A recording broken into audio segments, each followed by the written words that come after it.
Welcome to One Chemistry. This is 365 Chemistry series. Daily one question for you. Here fused benzene rings are given. 5 benzene rings are fused together. It's spiraling. You have to find the configuration whether it is R or S. The absolute configuration. Here it will be interesting because absolute configuration comes for chiral carbon. Here there is no chiral carbon because the compound is chiral without the chiral carbon due to spiraling. Spiraling is like DNA and RNA. It spirals. You have configuration possibility.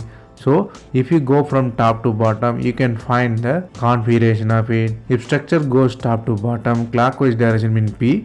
The conventional name is R. If it goes anti-clockwise, M. Conventional name is S there. P stands for plus, M stands for minus. Here if you start from top to bottom, what really happened? It's anti-clockwise. So it's a M configuration, or you can say S configuration. So the given compound is S configuration.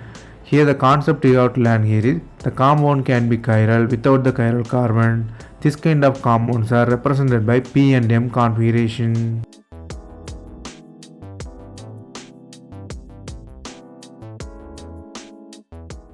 That's all from this video. Thanks for watching.